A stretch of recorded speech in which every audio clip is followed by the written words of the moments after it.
C has an idea to solve this, ये बोलते भी यहाँ पर she has an idea to solve this. तो देखो जब मैंने इसको बोला तो मुझे ना इसमें सोचने की भी ज़रूरत नहीं पड़ी, क्योंकि ये अपने बोलचाल की भाषा में आता है। वैसे देखा जाए तो आइडिया को आ से साउंड आ रहा है, आ से आ रहा है, इसीलिए अपन क्या लगा देते हैं एन।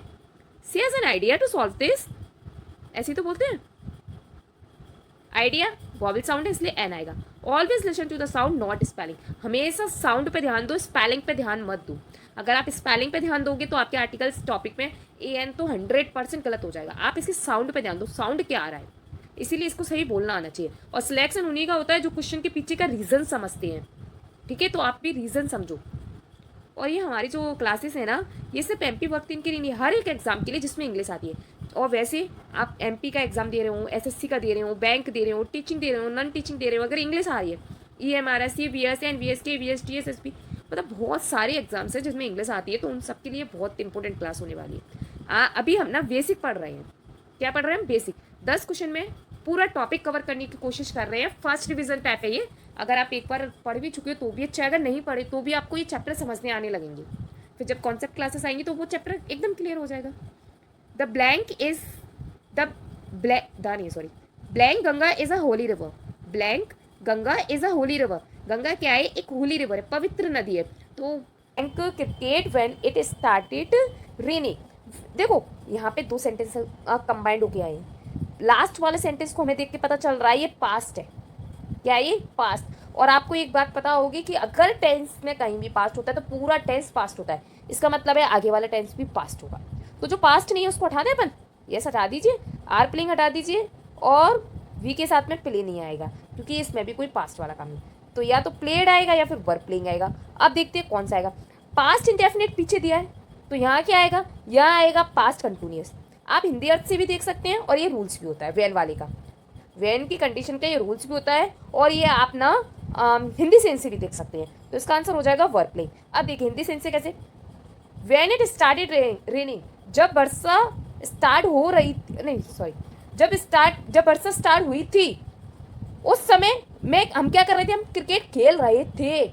उस टाइम पे वो काम क्या कर रहे थे? कंटिन्यूस कर रहे थे। जब वर्षा हुई थी, तो जब वर्षा हुई थी, जब हम क्या कर रहे थे? हम क्रिकेट खेल रहे थे। 2 वर्क एक साथ चल रहे हैं तो वर्ब प्लेइंग आ जाएगा।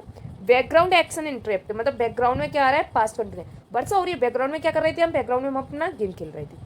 We were playing when it started raining.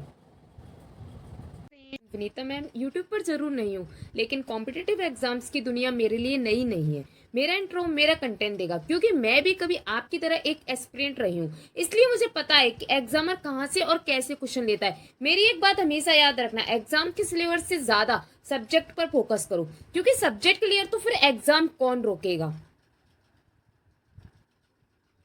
इस एमसीक्यू सीरीज में आपको मिलेगा कॉन्सेप्ट के साथ साथ एग्जाम वाली सोच भी। तो चलिए शुरू करते हैं, तैयारी जो सिलेक्शन तक ले जाए। और प्लीज जो एग्जाम को लेकर सीरियस है वही क्लास को आगे देखें, क्योंकि ये क्लास कोई एंटरटेनमेंट के लिए नहीं है। आज हम करने वाले हैं एमसीक्यू सीरीज, इंग्लिश के एमसीक्यू सीरीज, जिसमें आपको पूरा का पूरा इंग्लिश का सिलेबस के अकॉर्डिंग कराया जाएगा, लेकिन एमसीक्यू फॉर्म में, और सारा का सारा डाटा आपको चैप्टर वाइज कराया जाएगा। ठीक है, आई होप आपने पिछली क्लासेस देख ली होंगी। आपने जो वायो वाली क्लासेस थी, जो इसकी मैराथन मैंने दी थी, वो आपने देख ली होगी। क्लासेस की लिंक मैं सारी की सारी डिस्क्रिप्शन में डाल दूंगी, और साथ में कॉन्सेप्ट वाली क्लासेस की वीडियोस की जो लिंक है वो भी मैं डिस्क्रिप्शन में डाल दूंगी। ठीक है, चलिए तो देर ना करते हुए क्लास स्टार्ट करते हैं। तो देखिए आपका ना कौन कौन से टॉपिक अपने, तो अपने वोकैब हो गई, एंटोनिमी, सिनोनिम्स, वन वर्ड सब्स्टिट्यूशंस हो गए, प्रीफिक्स सफिक्स हो गए, नाउन हो गया, प्रोनाउन हो गया, प्रीपोजिशन हो गया, कंजक्शंस हो गई, वर्ब भी अपन ने कर लिया, एडवर्ब भी कर लिया, एडजेक्टिव डिग्री कर लिया, डिटर्मिनर्स। मतलब टोटल अपने 11 टॉपिक्स हो चुके हैं अभी तक, जिसमें वोकैब को एंटोनिमी सिनोनिम्स एक ही में माना है। ठीक है, ये अकॉर्डिंग टू एमपी वर्क 3 का जो सिलेबस दिया ऑफिशियल उसके अकॉर्डिंग है, बट आप इसे किसी भी एग्ज़ाम के लिए कर सकते हो, क्योंकि इंग्लिश चेंज नहीं होगी। एग्ज़ाम कोई भी हो, अगर उस एग्ज़ाम में इंग्लिश आ रही है तो इंग्लिश तो यही आएगी ना, क्वेश्चन तो यही आएंगे। आज अपन करने वाले हैं, मतलब अब अपन करने वाले हैं आर्टिकल्स और टेंस।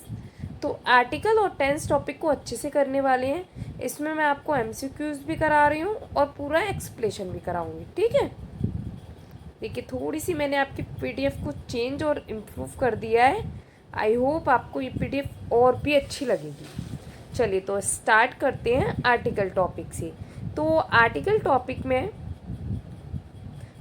टॉपिक करने वाले हैं जिसमें ए एन द का रूल्स बताऊंगी और साथ में ना उसके यूजेस की बताऊंगी, ओमिशंस बताऊंगी और रिपीटेशन बताऊंगी और साथ में नो आर्टिकल्स के रूल्स भी बताऊंगी कुछ, ठीक है।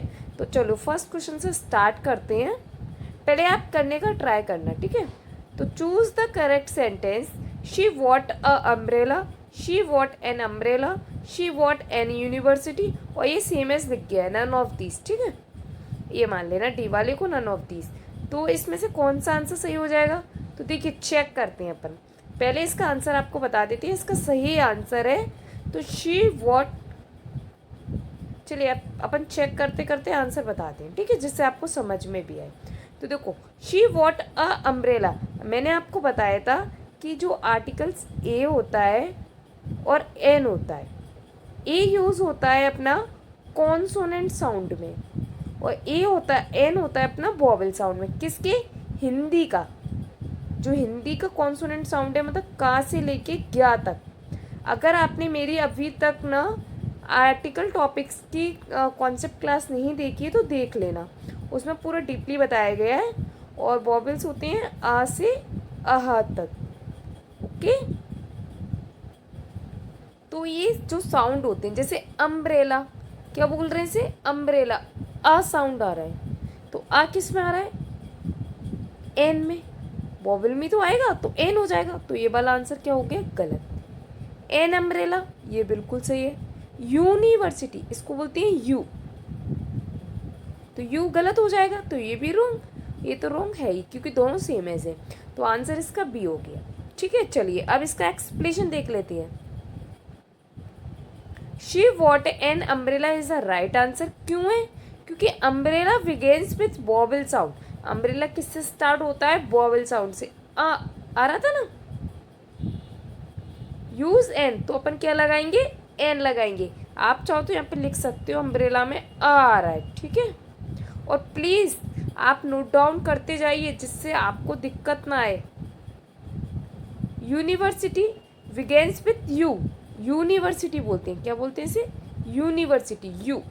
तो यहाँ पे क्या साउंड आ रहा है? कॉन्सोनेंट साउंड आ रहा है, इसीलिए इसमें क्या आ जाएगा? A university. क्या आएगा? A university. अम्ब्रेला में एन अम्ब्रेला, ओके। चलिए नेक्स्ट क्वेश्चन देखते हैं। नेक्स्ट नहीं, थोड़ी सी इसकी ट्रिक्स और है। साउंड सुनो, स्पेलिंग नहीं देखो। एन वॉवेल, अगर आप स्पेलिंग देखोगे ए ई आई तो अपना गड़बड़ हो जाएगा, इसलिए साउंड पर फोकस करो। वैसे ये रूल मैं आपको बता चुकी हूँ। चलिए नेक्स्ट देखते हैं। फ्लप्स, ही इज ब्लैंक। अब इस वर्ड को मैं बोल नहीं रही हूँ अभी क्योंकि दिक्कत हो जाएगी फिर। मैन, ठीक है। तो ए आएगा, एन आएगा, द आएगा या फिर नो आर्टिकल, क्या आएगा इसमें? तो देखिए ही इज, क्या बोलते हैं इसे? इसको बोलते हैं ऑनेस्ट। क्या बोलते हैं इसको? ऑनेस्ट। एच यहाँ पे क्या है? साइलेंट है, इसलिए यहाँ पे साउंड क्या आ गया? Honest, okay. तो ओ साउंड आ रहा है तो क्या आएगा? एन आएगा। तो इसका सही आंसर हो जाएगा एन। तो he is an honest man. Honest नहीं, ऑनेस्ट, ओके। देखिए अब इसको देख लेते हैं एक्सप्लेनेशन। ये पहले मैं आपको समझा रही हूँ, फिर पूरा एक्सप्लेनेशन लिखा भी है, जिससे आप चाहो तो नोट करने में आपको दिक्कत नहीं आएगी। Honest start with silent H. Sound is honest, vowel sound an. तो यहाँ पे क्या आएगा? वॉवेल साउंड आया इसलिए एन का यूज़ करेंगे। अब इसकी ट्रिक्स क्या है? तो साइलेंट एच होगा, वहाँ पे क्या आएगा? एन आएगा। An honest, an hour. A honest नहीं होता, अऑनेस्ट नहीं होता, एन ऑनेस्ट होता है, ओके। ऐसे एन आवर होता है, ये गलत हो जाएगा। चलिए नेक्स्ट देखते हैं। विच सेंटेंस इज करेक्ट, कौन सा सेंटेंस सही है? I saw an elephant at the zoo. I saw an elephant at the zoo. I saw the elephant at zoo. I saw elephant at the zoo. अब इसमें हमें समझना होगा कि पहले क्वेश्चन क्या पूछ रहा है, क्या कहना चाह रहा है. तो देखो यहाँ पे सिर्फ इतना कहना चाह रहा है कि मैंने जू में एक हाथी देखा. मैंने जू में एक हाथी देखा. तो दा तो आएगा नहीं, दा वाला तो अपना हट गया. अब आई शो एलिफेंट, ये भी नहीं आएगा. कुछ ना कुछ जब भी नाउन आता है तो उससे पहले एडजेक्टिव आना जरूरी है. तो ए या फिर एन आएगा. क्या आएगा? साउंड देखो, एलिफेंट, एलिफेंट, ए का साउंड आ रहा है. ए किस में आता है? वॉवेल में आता है. वॉवेल में आता है तो उसका आंसर हो जाएगा एन. तो I saw an elephant at the zoo, ये इसका करेक्ट हो जाएगा. तो I saw an elephant at the zoo. Elephant vowel sound है, यूज एन.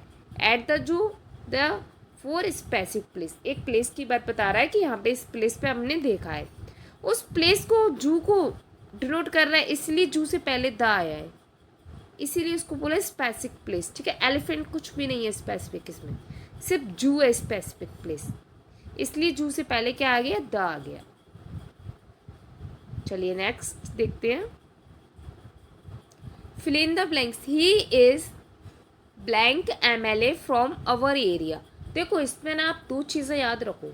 जब भी आपको ना किसी भी वर्ड का, किसी भी चीज़ का, किसी भी नाम का, किसी भी चीज़ कुछ भी हो, उसका एब्रिएशन फॉर्म दिया हो, एब्रिएशन मतलब शॉर्ट फॉर्म दिया हो, तो वहाँ पे हमेशा आर्टिकल AN ही यूज़ होता है. अगर आर्टिकल यूज़ करना है जब A और N में से कंपेयर कर रहे हैं तो.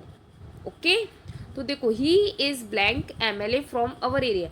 वह एक MLA हमारे एरिया का, वो हमारे जो हमारा एरिया है ना वहाँ से MLA कौन है? वो. तो वो क्या है? एक MLA है. तो एक आ रहा है तो यहाँ पे क्या आ जाएगा? N. और वैसे भी इसका साउंड देख लो, M. M ऐसी तो लिखते हैं आप हिंदी में, M. तो क्या आ रहा है? A आ रहा है, इसीलिए भी अपना N आ जाएगा. तो MLA प्रोनाउंस्ड एज MLA. देखो आपको ये ऐसे भी बता दिए. अगर आपने ना 11th और 12th में, जब मैं थी ना आई थिंक 2011-12 के समथिंग, मैंने जो 11-12 का सेशन चलता है उस टाइम पे मैंने 11th क्लास की थी. तो उस टाइम पे ना हमने MP बोर्ड किया है, तो वहाँ पे ना फोनेटिक्स आते थे.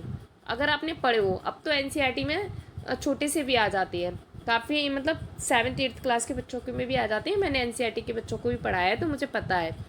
तो वहाँ पे क्या है, फोनेटिक्स पढ़ाते थे. तो जो वर्ड्स होता था ना उसको इस टाइप से डिनोट करके पढ़ाते थे. एग्ज़ाम में आते भी थे फोनेटिक्स से क्वेश्चन, अगर आपने पढ़ा हो तो. तो ये थोड़ा सा फोकस वाली बात है, इस पर थोड़ा सा फोकस करना. ठीक है, साउंड पे. तो MLA ये यहाँ पे क्या है? वॉवेल साउंड है, इसलिए यहाँ पे क्या आ जाएगा? N आ जाएगा. N abbreviation starting with vowel sound. Abbreviation जो स्टार्ट होते हैं वो हमेशा किससे होते हैं? वॉवेल साउंड से होती है, इसीलिए इससे पहले हमेशा N आता है. ये बात हम आपको बता ही चुके हैं. जैसे NMLA, NMP, ये गलत हो जाएंगे. अब आपको हमारी PDF कैसी लग रही है? अच्छी लग रही है कि वो पहले वाली सही थी, simple simple? Identify the correct sentence. आपको करेक्ट सेंटेंस बताना है. He is a European, he is an European, he is European, he is European. ऐसा भी हो सकता है कि मैंने गलत पढ़ने में पढ़ा हूँ, इसीलिए बड़ा सोच के और समझ के आंसर देना. वह एक यूरोपियन है, वह एक यूरोपियन है.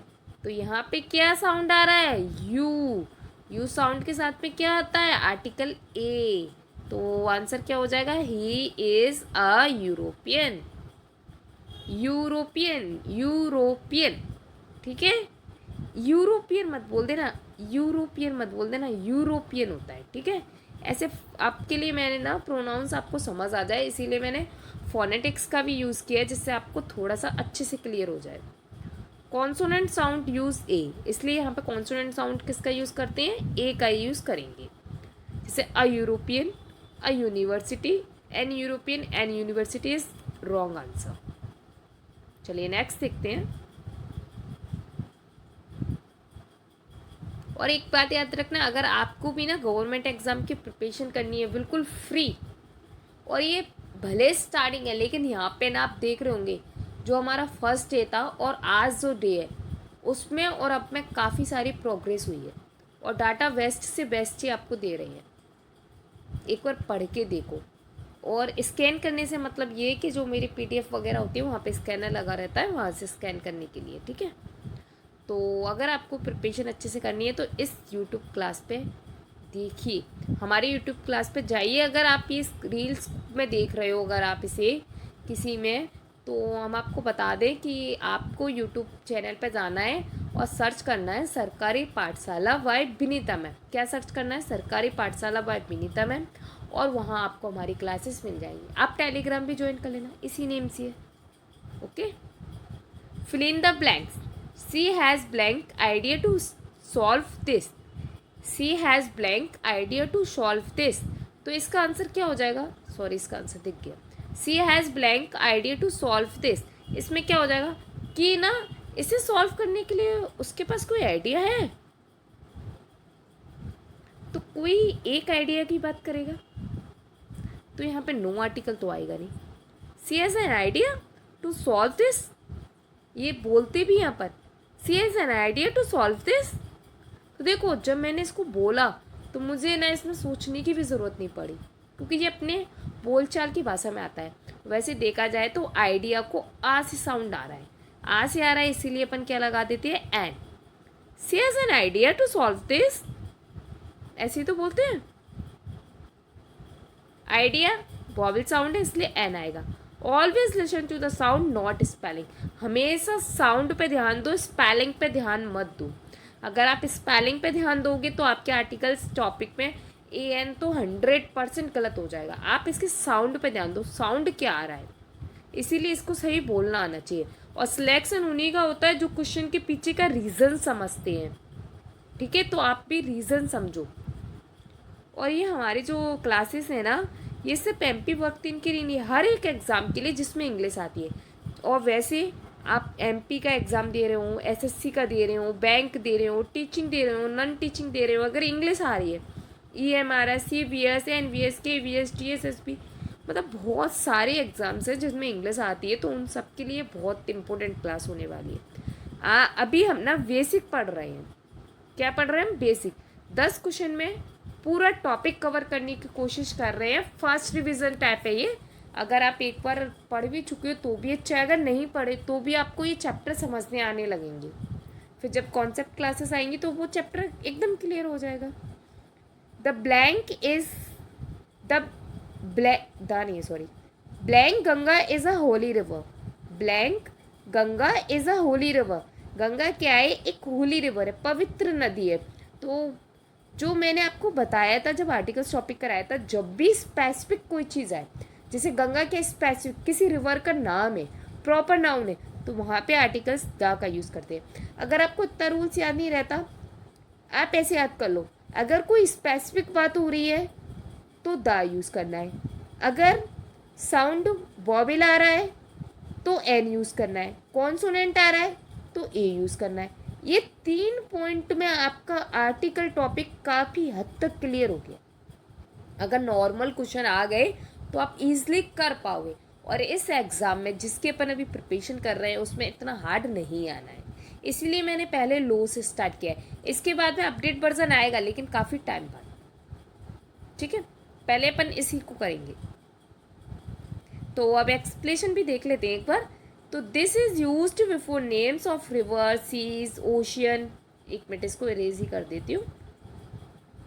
और आप लोग, मुझे उम्मीद है कि नोटबुक लेकर ही बैठते होंगे क्लास में, जिससे आप अच्छा अच्छा डाटा नोट भी कर पा रहे होंगे, हाईलाइट कर पा रहे होंगे डाटा को कि हमें क्या नोट करना है क्या नहीं। तो देखिए, द का use before names of river, seas, oceans, mountains और रेज। मतलब आपको काफ़ी ज़्यादा इसमें एक्सप्लेनेशन करने की भी कोशिश की है।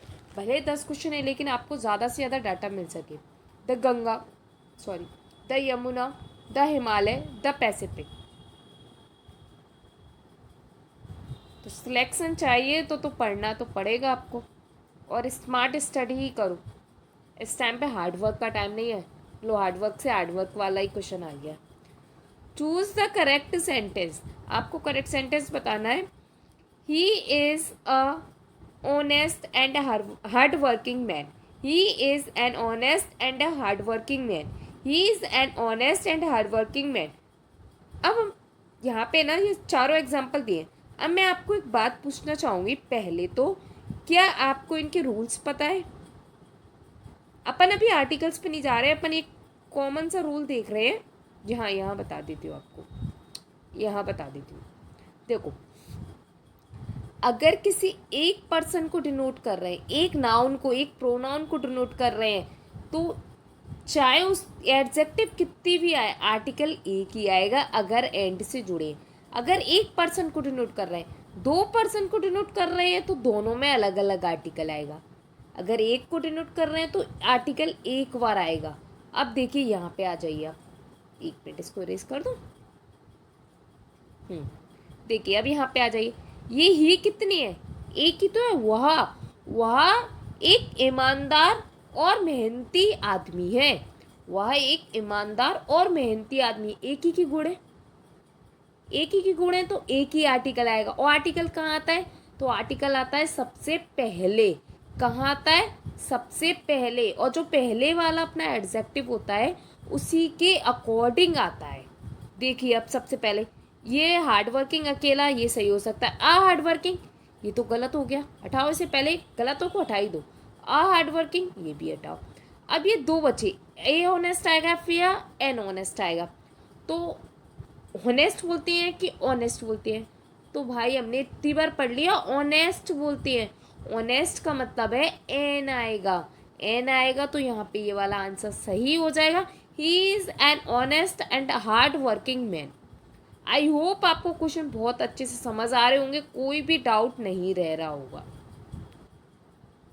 तो he is an honest and hard working man. Explanation, same subject one person describe with to adjective. मतलब अगर एक पर्सन है और दो एडजेक्टिव है तो उनके साथ में articles once before first adjective. तो फर्स्ट एडजेक्टिव से पहले एक आर्टिकल लगाना है। वही सेम बात है, बस वो नोट डाउन की हुई है, ठीक है। क्योंकि यहाँ पे क्या लिखने की ज़्यादा अच्छी व्यवस्था नहीं हो पाती है हमें, तो इसलिए मैं सब कुछ नोट डाउन करके भी लेके आती हूँ। शायद कोई पॉइंट मैं आपको बताना भूल जाऊँ तो आप नोट डाउन कर सकते हो। आप नोट्स भी प्रॉपर वे में बना सकते हो इससे। तो देखिए, same subject one person describe with two adjectives. तो articles one from first adjective, ठीक है। अगर दो पर्सन है तो दोनों के साथ में, दोनों एडजेक्टिव्स के साथ में अलग अलग आर्टिकल्स लगेगा अकॉर्डिंग टू एडजेक्टिव, ओके। वही चीज़ दी है इसमें, one person one article before first adjective. ये रूल के फॉर्म में भी लिख दिया उसको। चलिए नेक्स्ट देखते हैं। Identify the correct uses. आपको करेक्ट यूजेस बताना है। I went to a school where I study. I went to the school. चलो इसको कराने से पहले मैं आपसे एक छोटा सा क्वेश्चन बता दूं आपको। क्वेश्चन मान लो या डाउट हो जो होता है बहुतों का। आपने देखा होगा कभी कभी ना गो के साथ में गो टू स्कूल लिखा होता है, या कोई भी अपना ऑब्जेक्ट, मैंने स्कूल ले लिया, ठीक है। कभी कभी लिखा रहता है गो टू द स्कूल। क्या आपको इनमें डिफरेंस पता है? ऐसा क्यों होता है कि कभी तो द आ गया, कभी द नहीं आया? इसका एक वैलिड रीज़न है। देखिए रीज़न जानिए। अगर कोई नाउन या कोई प्रोनाउन उसी वर्ग के लिए वहाँ जा रहा है तो वहाँ पे कोई भी आर्टिकल नहीं आता। अगर वो उस वर्ग के लिए नहीं जा रहा, अदर वर्ग के लिए जा रहा है, तो वहाँ पे आर्टिकल यूज़ होता है। अब आर्टिकल कैसे? अगर स्पेसिफिक प्लेस है तो द यूज़ होता है। अगर कोई एक के या फिर उस टाइप से बता रहा है तो फिर ए या फिर एन यूज़ होता है, ठीक है। चलिए अब देखते हैं। तो identify the correct uses. I went to a school where I study. मैं स्कूल जाता हूँ, वेयर आई स्टडी, जहाँ मैं पढ़ा करता था। मतलब वो अभी नहीं पढ़ रहा उसमें, पहले जहाँ पे वो पढ़ता था, स्टडी करता था, वहाँ पे वो स्कूल जाता है, उस स्कूल में वो जाता है। तो वो कहाँ जा रहा है? वो उस स्कूल में जा रहा है। I went to the school where I study. I went to an school where I study. I went school where I study. तो इसमें क्या हो जाएगा, I went to the school where I study. क्यों हो जाएगा, क्यों, क्योंकि वो अब नहीं पढ़ रहा है, अब वो पढ़ने के लिए नहीं जा रहा है। उसका मेन पर्पज़ या जनरल पर्पज़ वहाँ पे स्कूल में शिक्षा लेना नहीं है, वो वहाँ पे सिर्फ विजिट करने जा रहा है, घूमने जा रहा है। वो पहले पढ़ता था वहाँ पे। तो I went to the school where I study, जहाँ मैं पहले पढ़ता था, वेयर आई स्टडी जहाँ मैं पढ़ता था वहाँ पे मैं जाता हूँ।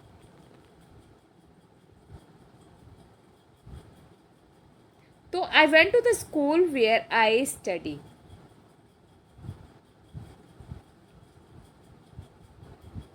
The school where I study specific school.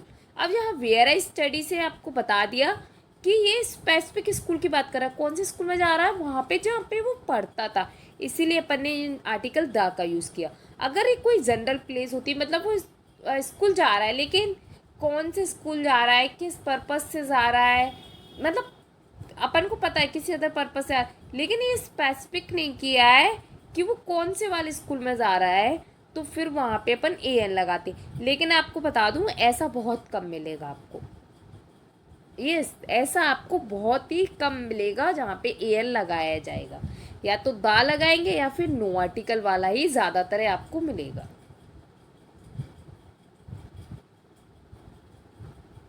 कोई भी डाउट हो आप कमेंट बॉक्स में पूछ लेना। विच इज़ करेक्ट, कौन सा सही है। A gold is precious, the gold is precious, gold is precious and old, sorry and old करें, एंड गोल्ड इज प्रीसियस। तो कौन सा इसमें करेक्ट है, आपको करेक्ट आंसर बताना है।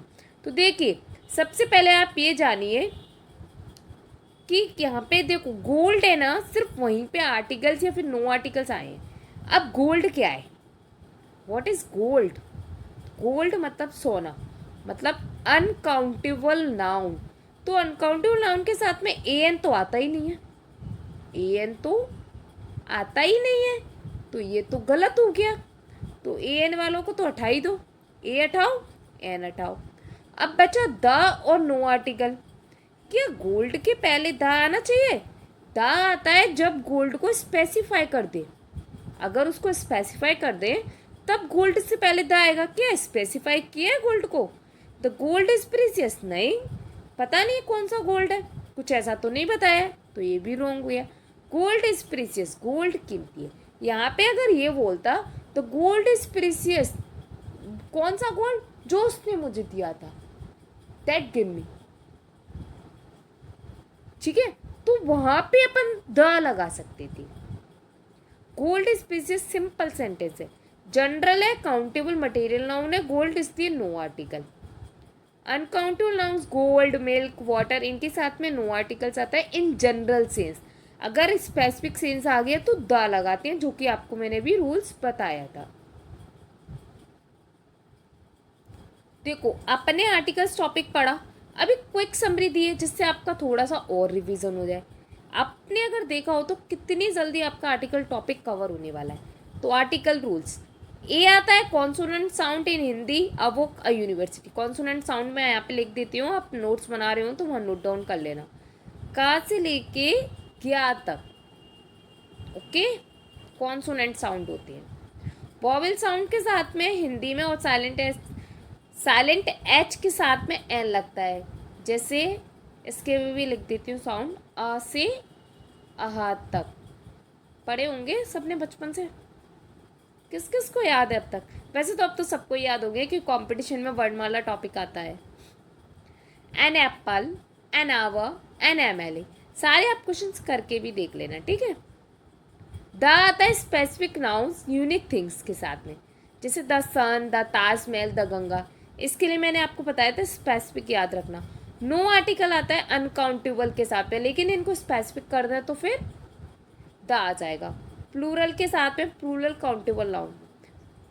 जनरल नाउन्स के साथ में जैसे gold is precious, words fly, तो इनमें कोई भी आर्टिकल नहीं आता। ये थे अपने कुछ जो आर्टिकल टॉपिक था उसको क्लियर कराया। अब अपन चलते हैं नेक्स्ट टॉपिक पे। आई होप आपको ये टॉपिक क्लियर हो गया होगा। थोड़ी सा वीडियो लॉन्ग हो जाएगा बट कोई बात नहीं, चैप्टर समझ आना चाहिए। क्या आप में से किसी को कोई दिक्कत आ रही है यहाँ पे? ये अपन ने जितना किया, कोई दिक्कत कोई डाउट हो तो आप मुझसे पूछ लेना। और ये ज़रूर बताना कि अब पीडीएफ कैसी लग रही है। सरकारी पाठशाला बाय विनीता मैम, अगर आपने अभी तक नहीं ज्वाइन किया है तो ज्वाइन कर लो, और सब्सक्राइब नहीं किया ना तो सब्सक्राइब भी कर लीजिए। आगे और भी धमाकेदार और बहुत ही अच्छी क्लासेस आने वाली हैं, वो भी बिल्कुल फ्री। यस, बिल्कुल फ्री, कोई चार्ज नहीं लगेगा, और सबसे बेहतरीन क्लास रहने वाली है, क्योंकि हमारी टीम में बहुत ही ज़्यादा एक्सपीरियंस पर्सन्स है, जिसमें एस्पिरेंट्स भी हैं, जॉब वाले भी हैं, सब हैं। इसीलिए हम कह रहे हैं आप जुड़ जाइए। Topic tense, present, past, future. अब अपन पढ़ेंगे टेंस टॉपिक के बारे में, जिसमें प्रेजेंट, पास्ट और फ्यूचर है। Simple indefinite, continuous, simple indefinite मतलब सिंपल भी बोल लो, इंडेफिनिट बोलो, कंटिन्यूअस, परफेक्ट, परफेक्ट कंटिन्यूअस। तो ये सब इसके पार्ट्स हैं, ठीक है। तो आज हम करने वाले हैं टेंस टॉपिक, ठीक है। तो टेंस टॉपिक का फर्स्ट क्वेश्चन स्टार्ट करते हैं। Identify the correct sentence. Correct sentence कौन सा है, चलिए आप देखिए पहले। He go to school every day. He goes to school every day. He gone to school every day. He goings to school every day. तो इसमें क्या हो जाएगा सही? सॉरी, वो आंसर दिख गया। आई होप आपने ना देखा हो। तो करेक्ट सेंटेंस कौन सा होगा? ही गो टू स्कूल। अब देखिए, सबसे पहले देखिए प्रोनाउन को, ही सेम आया है सब्जेक्ट। अब ये क्या है प्रोनाउन? ये सिंगुलर है। क्या है? सिंगुलर। सिंगुलर के साथ में गो लगाते हैं? नो। सिंगुलर के साथ में गोस? यस, लगा सकते हैं। सिंगुलर है ही, इसके साथ में गोन। गोन डायरेक्ट तो नहीं आता, वर्ब की थर्ड फॉर्म है, और वर्ब की थर्ड फॉर्म से पहले अपन को हेल्पिंग वर्ब की ज़रूरत पड़ती है, तो ये भी रॉन्ग हो जाएगा।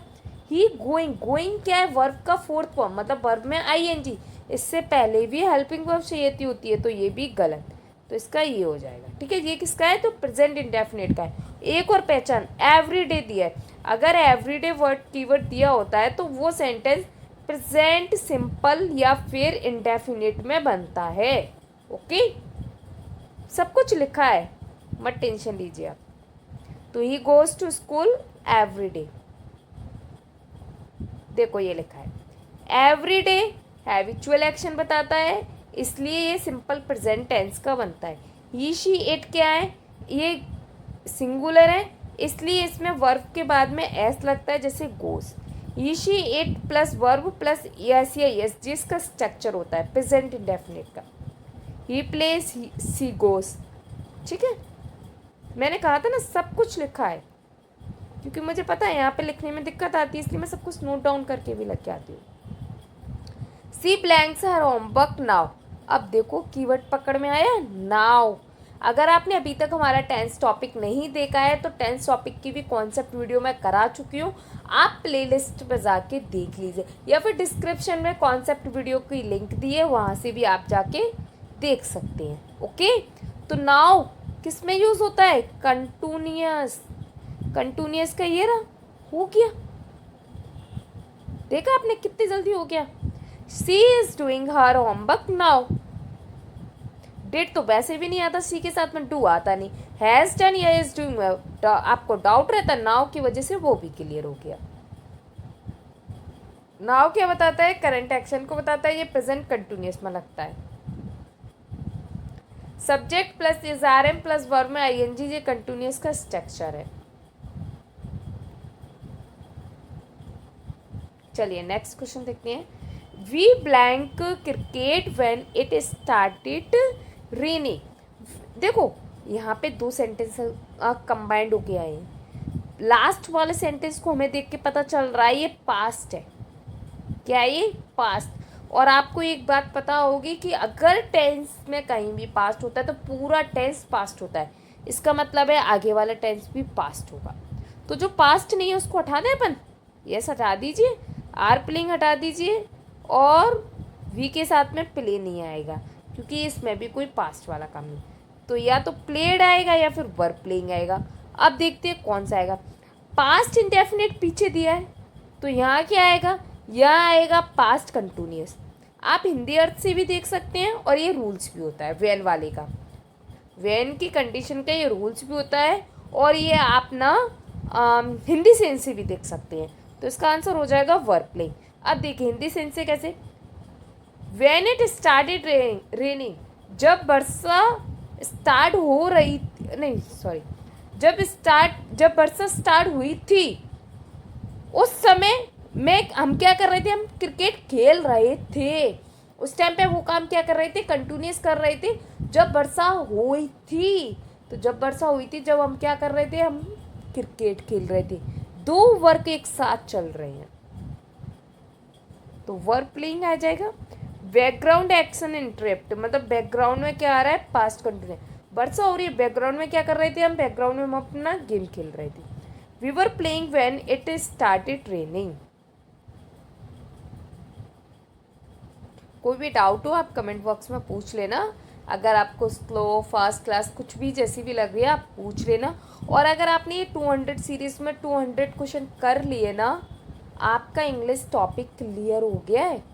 यस, इंग्लिश टॉपिक आपका क्लियर, सॉरी इंग्लिश सब्जेक्ट आपकी क्लियर हो जाएगी। इनफ है, बस प्रैक्टिस। फिर वैसे तो आपके सारे कॉन्सेप्ट सारे सब कुछ इसमें क्लियर हो जाएंगे। अभी तो स्टार्टिंग है, अभी तो लास्ट तक बने रहो 200 क्वेश्चन तक। देखो क्या क्या मैजिक होता है अभी इसमें।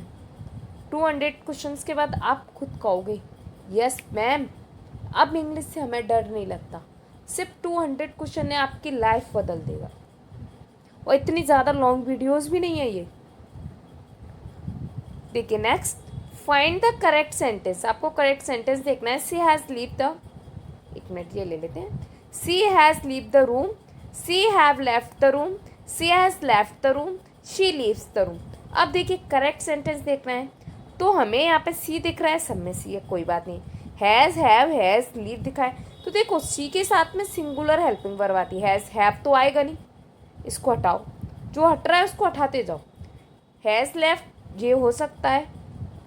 शी के साथ में लीव नहीं आएगा क्योंकि लीव वर्ब की फर्स्ट फॉर्म है और किसी भी सिंगुलर सब्जेक्ट के साथ में डायरेक्ट वर्ब की फर्स्ट फॉर्म नहीं आती, उसमें ऐसे यस आता है। तो ये भी रॉन्ग हो गया। कितने ऑप्शन बचे, 2 बचे। अब हैज़ है, हैज़ के साथ क्या आता है, वर्ब की थर्ड फॉर्म। लीव क्या है, वर्ब की फर्स्ट फॉर्म। लेफ्ट क्या है, वर्ब की थर्ड फॉर्म। तो आंसर क्या हो जाएगा, ये वाला, ये गलत। ओके, कितना इजीली निकाल लिया। बस ऐसे ही आपको ना को रिलेट करके आंसर निकालने, ऑप्शन से एलिमिनेशन, आप जैसे आप कर पा रहे हो वैसे करो। एक क्वेश्चन को एक तरीके से मत समझो, बहुत सारे तरीके से। किसी और में नहीं चीज़ फंस गए तो दूसरे वाले से आ जाए। अभी मैं आपको बता रही हूँ तो तभी टाइम लग रहा है, आपको देखते बनेंगे ये question. She has left the room, perfect answer has have आएगा। Has oblique have plus verb की third form. She singular has, okay. She singular इसलिए हैज़ आता है और हैज़ हैव के साथ में वर्ब की थर्ड फॉर्म आती है, ये आपको बता ही चुके हैं। चलिए नेक्स्ट देखते हैं। Choose the correct option. I blank in this school since 2010। Since दिया है, टाइम दिया है, कौन सा टेंस आएगा, परफेक्ट कंटिन्यूअस। देखो सबसे पहले परफेक्ट कंटिन्यूअस किसमें, कोई भी परफेक्ट हो, प्रेजेंट पास्ट फ्यूचर, बस परफेक्ट कंटिन्यूअस देखो। यहाँ तक कंटिन्यूअस हटाओ, ये नहीं है, ये भी नहीं है, ये रहा परफेक्ट कंटिन्यूअस, एक ही दिया है, बस हो गया आंसर। अब आप में से काफ़ी सारे क्या आ रहा होगा answer, ma'am had been teaching दिया होता तो ऐसे ऑप्शन नहीं देता, या तो वो उसमें कुछ ना कुछ इस टाइप का देता कि हमें ये पता चल सके ये पास्ट है, ये सेंटेंस पास्ट का है। अगर नहीं देगा तो ऐसे ऑप्शन भी नहीं देगा। ओके, तो हैव बीन टीचिंग सही हो जाएगा क्योंकि परफेक्ट कंटिन्यूअस आएगा सिंस 2010 के। पॉइंट ऑफ टाइम है, सिंस क्यों आया, टाइम से पहले, 2010 से पहले इसलिए आया है क्योंकि 2010 फिक्स है और जब भी कुछ फिक्स होता है वहाँ पे सिंस आता है, जब भी अनफिक्स होता है fix since, unfix four, simple. और वैसे मैंने आपको जब टेंस टॉपिक बताया तो उसमें सिंस फोर सबके रूल्स अच्छे से बताए हैं, आप देख लेना अगर आपको क्लास नहीं देखी हो तो इसमें हैज़, इसका स्ट्रक्चर क्या होता है, has have been plus verb plus I N G plus extra चीज़ें प्लस सिंस या फोर प्लस टाइम। ओके, चलिए नेक्स्ट देखते हैं। डाउट हो कमेंट बॉक्स में पूछ लेना। Fill in the blanks. He blanks to Mumbai last week. He blanks to Mumbai last week. तो देखो लास्ट वीक से क्या कीवर्ड मिल गया लास्ट वीक, तो ये पास्ट का है। किसका है? पास्ट का। तो सबसे पहले देखो पास्ट के कौन कौन सी हैं, तो हैज़ गॉन नहीं है, गोज नहीं है। अब लास्ट वीक आता है पास्ट इंडेफिनिट में। जब मैंने आपको टेंस टॉपिक बताया था तो कीवर्ड से छाटना बताया था, अगर आपने नहीं देखा है तो अभी इस क्लास से पहले उस क्लास को देख लीजिए और अच्छे से क्लियर हो जाएगी ये क्लास, तो वेंट आ जाएगा। Okay, last week definite past time में use simple past time word simple past, yesterday, last week, in 2010, इस टाइप के कीवर्ड्स रहते हैं। ठीक है, वो पूरी लिस्ट आपको दे चुकी हूँ मैं जब मैंने कॉन्सेप्ट क्लास कराई थी। Choose the correct verb form.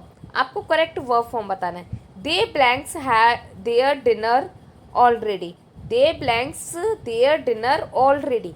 यहाँ क्या दिख गया मैं? ऑलरेडी। कीवर्ड फिर मिल गया मैं। ऑलरेडी। ऑलरेडी किसका है? ऑलरेडी है परफेक्ट का। कौन से परफेक्ट का है? तो ये ऑलरेडी परफेक्ट है प्रेजेंट परफेक्ट का, लेकिन यहाँ पे सिर्फ एक ही परफेक्ट दिया है। ठीक है, तो परफेक्ट में देखो, अब सबसे पहले दे के साथ में क्या आएगा? दे क्या है? प्लूरल है, तो हैज़ ही आएगा कि हैव आएगा? तो दे के साथ में आएगा परफेक्ट में हैव, तो हैज़ वाला हटाओ, ये ईटन वाला हटाओ, दो हैव बचे हैं। अब इसके साथ में हैज़ और हैव के साथ में आती है वर्ब की थर्ड फॉर्म। एट तो सेकंड फॉर्म है, ईटन थर्ड फॉर्म है, तो ईटन वाला सही हो जाएगा, एट वाला रॉन्ग।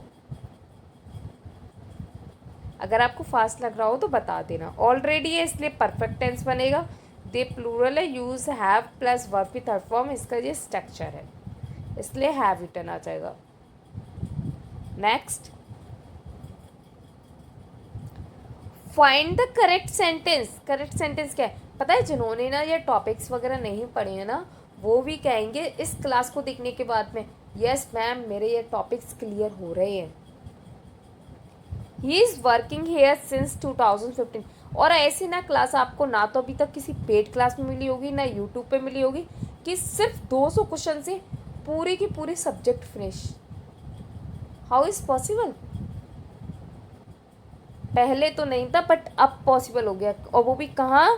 तो सरकारी पाठशाला वाई विनीता मैम पर। तो आप में से किसी के भी कोई भी फ्रेंड्स अगर कोई भी गवर्नमेंट एग्ज़ाम की प्रिपरेशन कर रहे हैं तो उन्हें भी ये चैनल शेयर करो, जिससे उनकी भी हेल्प हो पाए। करेक्ट सेंटेंस आपको बताना है, तो he is working here since 2015। He has worked here since 2015। He has been working here since 2015। He work here since 2015। हाँ, एक बात और, आप एक काम और कीजिए कि जो ये एमसीक्यूज़ मैं लेती हूँ पहले उसे खुद से सॉल्व कीजिए करो, और फिर आप देखो कि आपके कितने सही हुए हैं। आप ना कमेंट बॉक्स में लिखा कीजिए कि आपके ना आज इतने में से इतने क्वेश्चन सही हुए। जैसे आपके ये मैं टोटल 20 क्वेश्चन करा रही हूँ, तो 20 क्वेश्चन में से आपके 19 सही हुए, 20 सही हुए, 18 हुए, 10 हुए, 5 हुए, 4 हुए, सब आपको यहाँ पे नोट डाउन करना है कमेंट बॉक्स में। ये आपके लिए वर्क है। ठीक है, आपको कमेंट बॉक्स में बताना है कि आपके कितने क्वेश्चन आप पे बने। ओके, और एक्सप्लेनेशन ज़रूर देखना, क्योंकि एक्सप्लेनेशन से आपके ना इन क्वेश्चनों के साथ में ना पूरा का पूरा टॉपिक रिवीजन हो रहा है। ओके, तो एक्सप्लेनेशन को बिल्कुल भी मत छोड़ना। चलिए इस क्वेश्चन को सॉल्व करते हैं। तो correct sentence, he is working here since 2015। He has working, तो सबसे पहले देखो इसमें हमें क्या दिख रहा है? सिंस, एक मिनट इसको इरेज कर दूं पहले जिससे क्लियर हो जाए। देखिए सिंस 2015 दिख रहा है, सिंस 2015, सिंस 2015। सिंस 2015 किसका कीवर्ड है? ये परफेक्ट कंटिन्यूअस का। Perfect continuous. परफेक्ट कंटिन्यूअस में क्या इज वर्किंग टाइप आता है? नो। क्या हैज़ वर्कड आएगा? No. Has been working, yes आ सकता है। वर्क हियर सिंस, नहीं ये नहीं आएगा। मतलब परफेक्ट कंटिन्यूअस या तो प्रेजेंट का हुआ तो हैज़ बीन, और वर्ब की थर्ड फॉर्म मतलब हैज़ बीन वर्किंग आएगा। अगर पास्ट का होता तो हैड बीन वर्किंग आता, फ्यूचर का होता तो विल हैव बीन वर्किंग आता। ओके, सिर्फ एक ऑप्शन मिला, ये सही है। अब हमें देखो कुछ देखना पड़ा, कीवर्ड देखा, आंसर मिल गया। चलिए एक्सप्लेनेशन देख लेते हैं अच्छे से। सिंस 2015 है, जो कि टाइम बता रहा है, कंटिन्यूस एक्शन बता रहा है, इसलिए प्रेजेंट परफेक्ट कंटिन्यूस है। चलिए नेक्स्ट देखते हैं। Choose the correct sentence. She will went tomorrow, she will going tomorrow, she will go tomorrow, she go tomorrow. तो करेक्ट सेंटेंस बताना है आपको। तो देखो सब में हमें दिखा क्या क्या दिखा यहाँ पे कीवर्ड हमें। आपने तो अपना सॉल्व कर लिया होगा, मैं सॉल्व करा रही हूँ, ठीक है।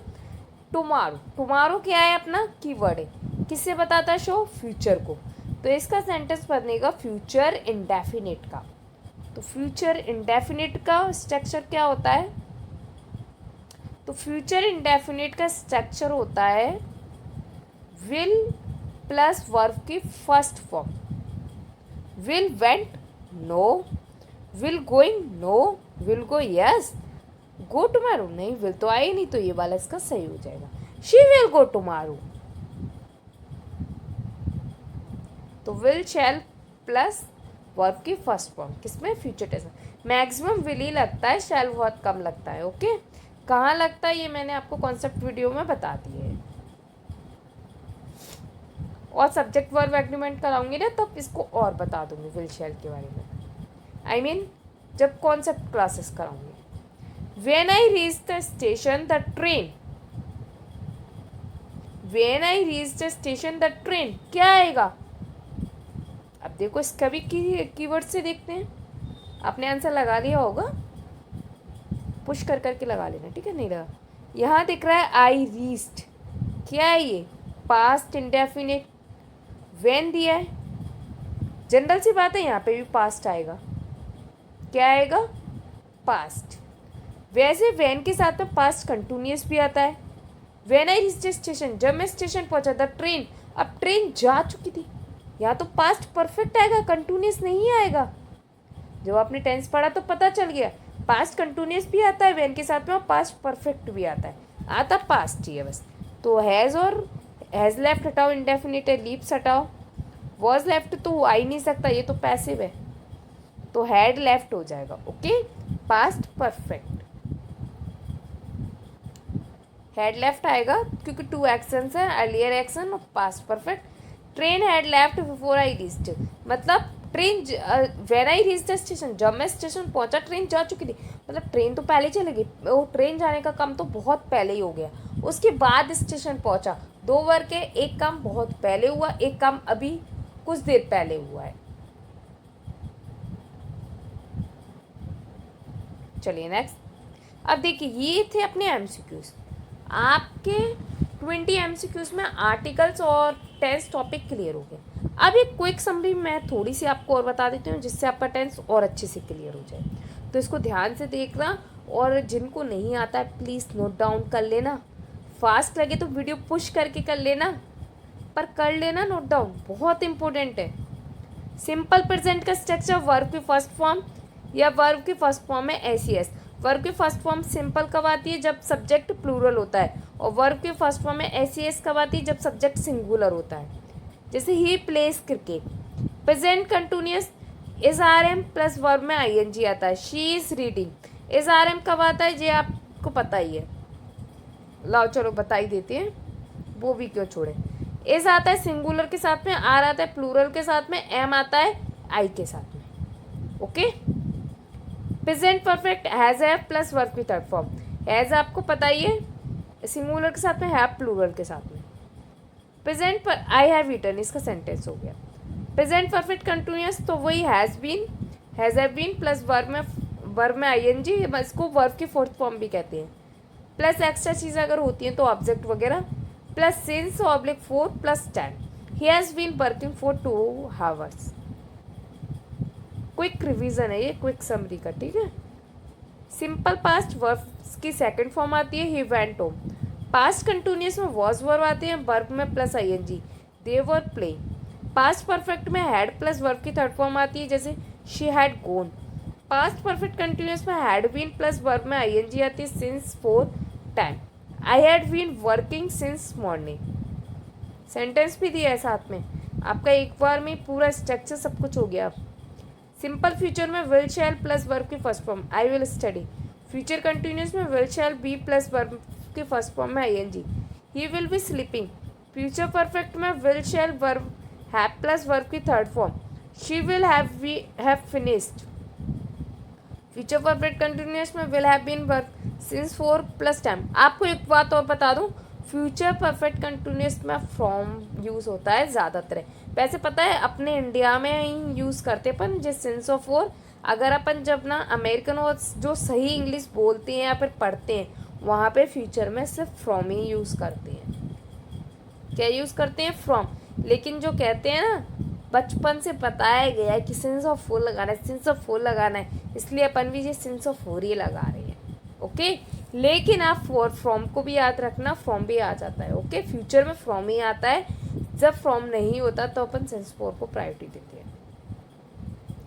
तो ये थी अपनी एक छोटी सी, 2 टॉपिक हो गए इसमें। कोई डाउट हो कुछ भी तो आप कमेंट बॉक्स में पूछ लेना, फिर अपन आगे बढ़ेंगे। ओके, किसी भी प्रकार का कोई डाउट हो पूछ सकते हैं, कमेंट बॉक्स में पूछ लीजिए डाउट।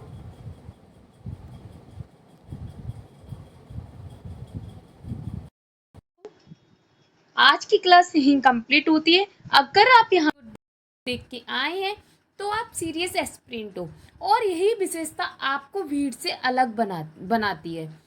अब तो सिलेक्शन तक साथ चलना है, तो कमेंट में सिलेक्शन कंफर्म लिखना मत भूलना, जिससे मुझे भी सीरियस एस्पिरेंट का पता चले। मिलते हैं नेक्स्ट क्लास में नए कंटेंट के साथ, तब तक के लिए तैयारी जारी रखिए। Thank you.